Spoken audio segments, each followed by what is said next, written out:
WarGames! Okay, let's talk about this. Let's talk about WarGames, everybody. WarGames is upon us, and thus we must prepare for the battles to come, or as I like to call it, lethal lockdown WarGame style. Because, yeah, that's what the matches were. Because WarGames mixing lethal lockdown because of all the weapons involved in this match, in these two matches. So I'm only talking about the two WarGames matches, I'm not talking about the whole event. But my quick thoughts on this. So, as your leading WrestleVerse host and whatnot, exploring the WrestleVerse, we are going to cover this event of the two matches of the titular name.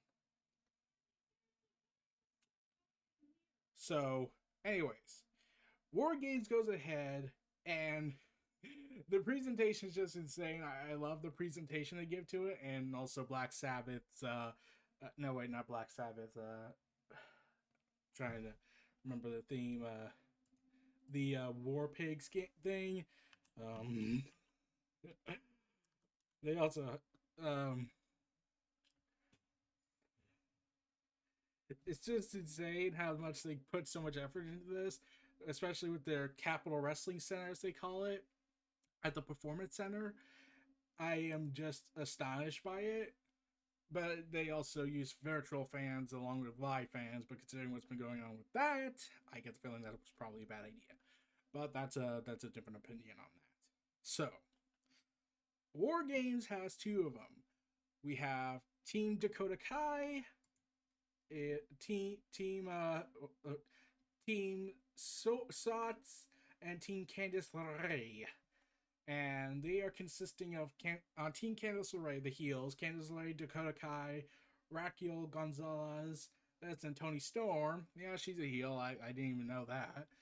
And Team Swords, Blackheart, Art, Ember Moon, Rhea Ripley, and the women's champ, Io Shirai.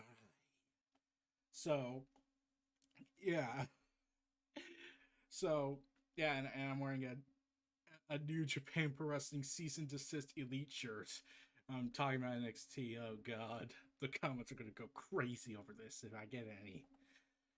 So we covered this, and this match I watched the entire show, but this week these were the two matches I was mostly interested in. I did not care about the rest of the card, and I'm trying to get back into the swing of things since I've been mostly isolated from the wrestling community's shows. I mean, I don't watch them necessarily. The last time I watched a show was a pay-per-view event, which was WWE's Hell in a Cell, I believe.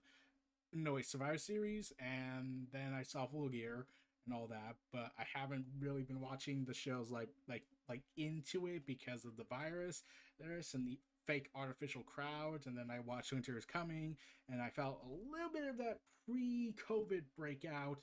Oh, and I wanted to just softly dig my feet back into things, and I'm going to be watching Impact tonight just to keep track of the crazy crossover event they're doing. And they have no crowd, so that's going to be depressing. But yeah, so the women's match was good. It was good. Like, I loved all the women involved in this match. I'm loving that Ember Moon's back to doing what she does. Toni Storm being a heel is an interesting route because she's likable to many people. Rhea Ripley, Io Shirai, they just recently had a killer match, I heard, which, considering what happened to Rhea Ripley this year, after her match with Charlotte, I get the feeling she should have. Oh god, even she admitted that was a terrible decision looking back on it, because even Triple H has admitted that plan has failed and whatnot. Ah, man. I feel sorry for Rhea in this.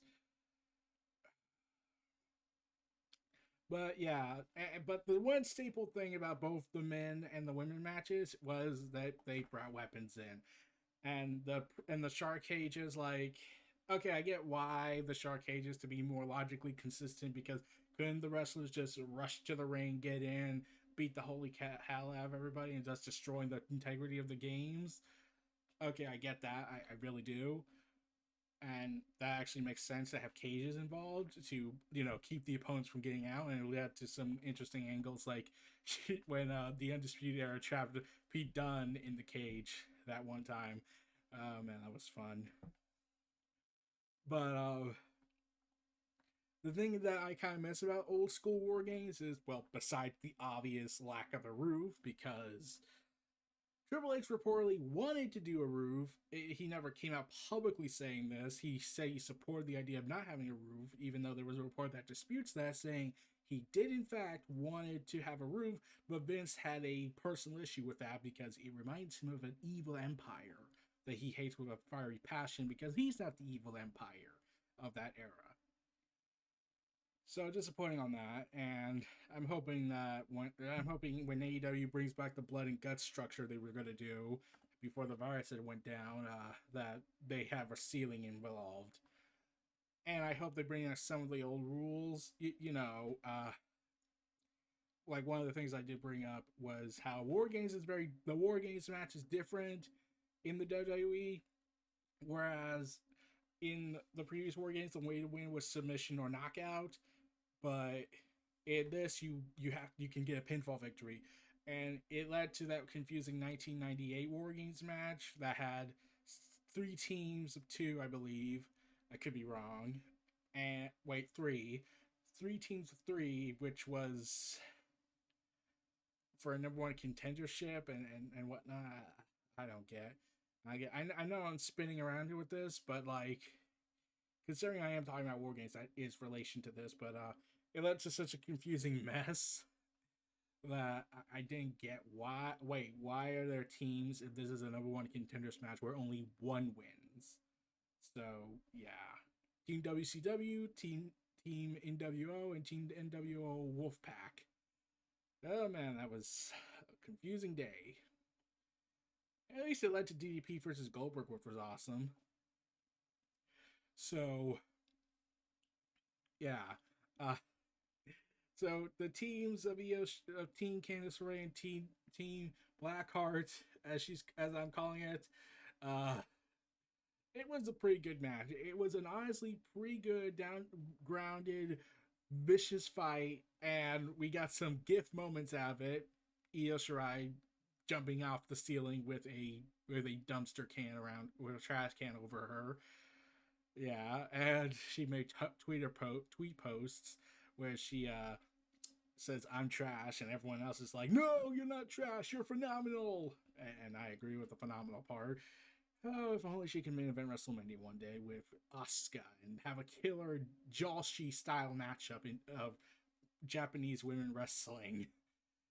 But Vince will have a prejudice issue if he has that because, of course, he will. So, yeah. But yeah, they tore the house down. It was a great way to open the show. It was a great way to open the show. Now let's cut to the main event after all the fiascos that happened.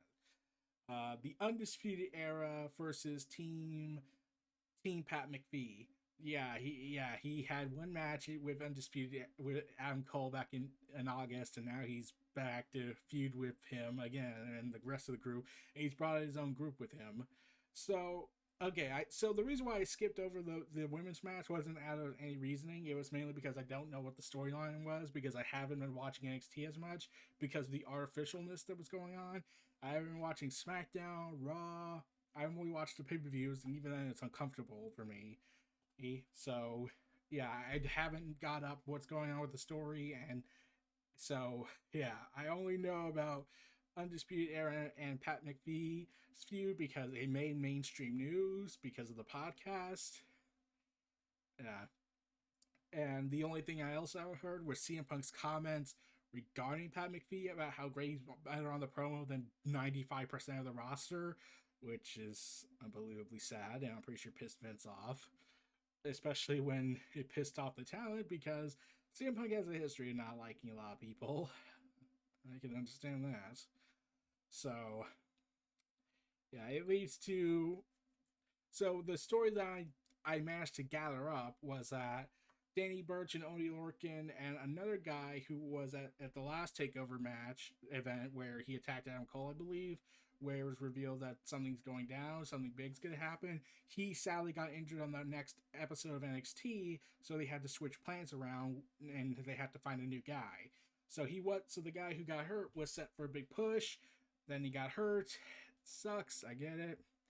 comes with the job, but especially around this time when you have a main event storyline going on, that's like, you better have a backup plan. Luckily, they did have a backup plan. They got the Bruiserweight, Pete Dunne.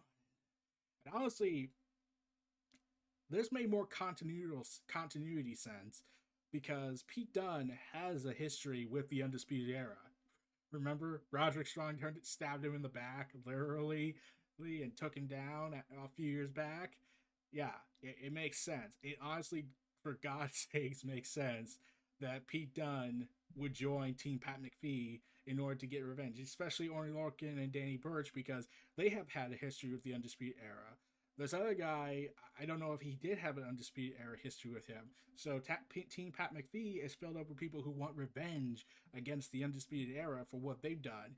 Because now the Undisputed Era is like seen as the cool guys, they're the awesome guys, they're our favorites. You all suck and all that. So it's led to this conflict with them because now they have to turn heel, and the Undisputed Era is now a face group. Weird, yeah, factions as good guys is a little odd to take, in my opinion. Like, it's not unheard of, but it is just weird for people. Like, when you ever hear a faction forms, it's always, oh, so they're heels. But when you have a faction that's filled with all good guys, like, a lot of people get worried about the idea of, will they lose their edge? Like, when the Shield turned face, the three-man group back in the day to fight Evolution, they still kept their edge while they were heels. They were more like tweeners than they were actual faces. Then the Seth Rollins backstabbing happened, and we all know how that went. And one never came back to WWE after several years. So, yeah, this leads into this very insane, very crazy match. And this was my first time experiencing Pat McAfee as a performer in the ring. I didn't watch his match round call. I'll probably look back on that. But I was like, wow, he's only been in 2 matches, and yet he's doing phenomenally well. Like, oh my God, he's actually pretty good. And this guy was what? He's 33 years old. He's only been in what? Two matches, and that's it. So, and yeah, it's going to be interesting where they take him with that down the road. But Team Matt McAfee, honestly, a lot of people, and I saw this match. It devolved into a hardcore lethal lockdown match because you would expect that. Pat McAfee jumps off the cage onto the everybody. I don't get why the guys just don't get away and just like take a couple like and whatnot, like, especially when you got the delayed one that goes on where the person is trying to get up and is struggling because they're kind of in physical pain, and the guys are just standing there and there's no like wait and like just move, or have his teammates sacrifice themselves by holding the guy in place. Yeah, they don't do that. They just have everyone battle each other, but they clearly can look up. But yeah, the Undisputed Era, I honestly thought they were going to lose. Like, they're at a point where they've done everything in NXT. I don't know what else they can do. Like if they go to the main roster, they'll have nothing for them. Vince will screw that up. Let's be honest. Vince will screw up the Undisputed Era. Triple H will be pissed off about that. Team Pat McAfee really should have won this match, in my opinion. I really wanted them to win this match. As much as I love the Undisputed Era, I really, really wish they had went the route with Team Pat McAfee because while Pete Dunne, Danny Burch, and Orton Lorcan are established guys, for this faction to work, they had to get this big victory. Like, I don't know why they didn't do that. I really don't know why they didn't go with that route instead of having it and had the Undisputed Era win, because they already beat Pat McAfee in the TakeOver event in August. So it makes sense if Team Pat McAfee got the win here. It's just weird to me. It was just weird, confusing to me. Like, I'm not saying the match was bad. The match was actually pretty freaking awesome. Both WarGame matches were pretty freaking awesome. But Yeah, and plus one of my buddies is a huge Candice LeRae fan, and well, was glad Candice LeRae finally got a big victory here, even if she didn't get the pinfall on the on Io Shirai. But yeah, I was really liking this. It was these War Games matches are fun. I look forward to them every year. Or I'll probably go look back on the other matches and talk about them on this show.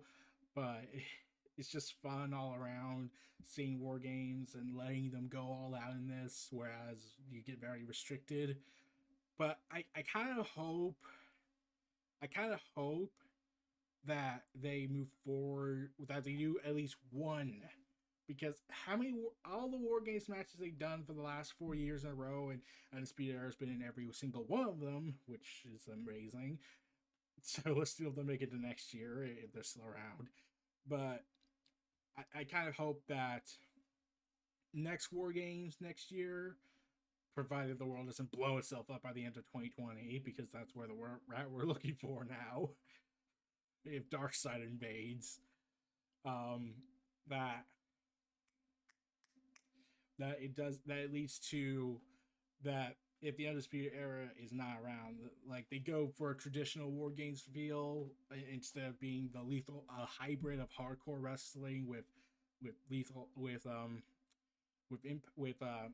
the War Games match and just devolving into what people would call a lethal lockdown match. I'm hoping they do at least one of the women's or the male matches to have a traditional War Games match. I really want that just to get a feel of what it could be done now as opposed to what it was back then, because styles have changed now. And I would love to see if they just did a pure wrestling War Games match instead of having a well, it starts off being a pure wrestling match and then goes crazy into hell and back with weapons and tables. No matter how fun they are, they're really fun. But that's just my opinion on that. So yeah, these were my thoughts on the two War Game matches of 2020. This was Neo Reality Entertainment for Neo Reality presenting the WrestleVerse. Feel free to like, comment, subscribe, check out other videos, check out my other channels. Stay tuned for more, and I'll see y'all next time. Take care.